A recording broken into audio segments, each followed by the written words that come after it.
And you thought that the Star Wars films were so bad they were going to derail Daisy Ridley's career forever. But here she is, 6 years later, in a Sky TV Die Hard ripoff. I was never there for you. This time I'm not going to let you down.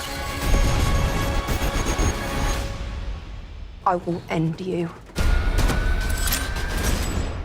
This is just a Jason Statham film.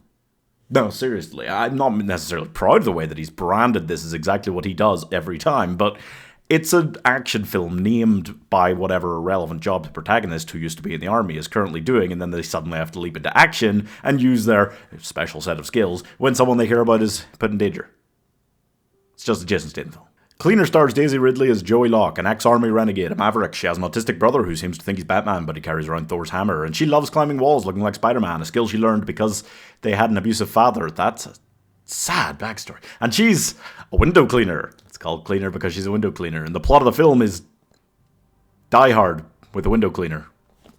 So, she spends the majority of the film trapped outside on a window cleaning ledge. And when I say the majority, I'm saying that she gets inside the building to begin fighting the terrorists 70 minutes into a 90-minute film. You could hardly spend less time doing it, and to be fair, that's the part that's kind of ripping off Die Hard, so all the other stuff they do, which is mostly her standing on the ledge thing, trying not to get shot by the police, trying to tell them what's going on, having a lot of conversations with people through those thick glass skyscraper windows, which they make look way easier than I believe it would be. You know, it's very unusual to have an action film where the protagonist is just kind of standing stuck there for 80% of the film. This was quite a seesaw watch for me, because on one hand, I feel like Daisy Ridley was very watchable in it. I feel like she's just very watchable in general, and I really do like her. And I feel like this, even though it wasn't necessarily great, showed off how good she'd be in more protagonist roles in action films.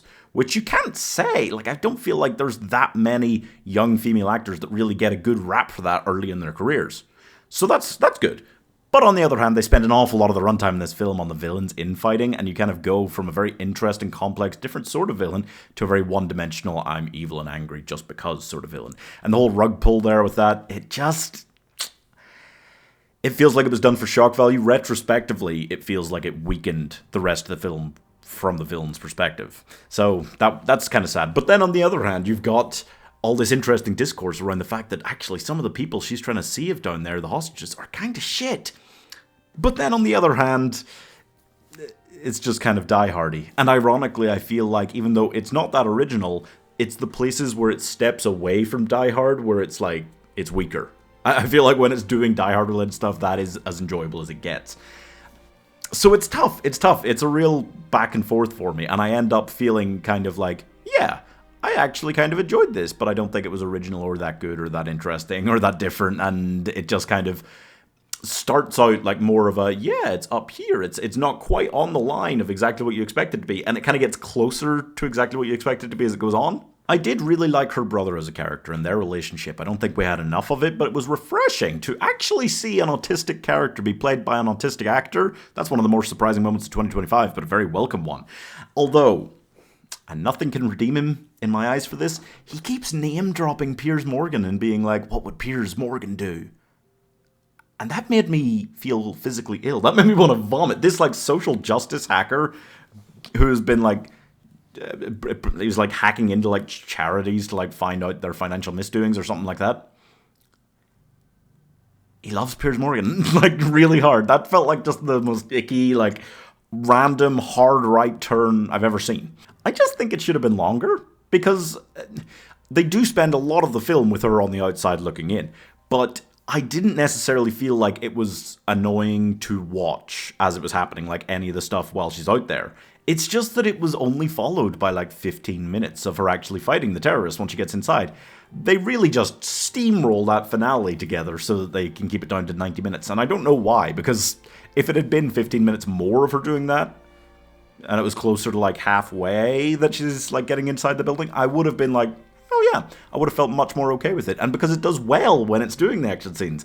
So that was kind of frustrating for me. Overall, I really liked Daisy Ridley in this. I would love to see her in more action movies, but this was not a big hit. So I'm giving, because I'm tapping on the glass, 2.5 stars. If you want to be like Die Hard, you just got to do better, man. Yeah. Hopefully if Daisy Ridley does like star in one more Star Wars film at some point, it'll help reignite her career a little bit. She'll get proper action movie roles, because a younger female action star is what the world needs, man. A lot of the big female action stars, big films we get, are like quite a bit older and, you know? Anyway.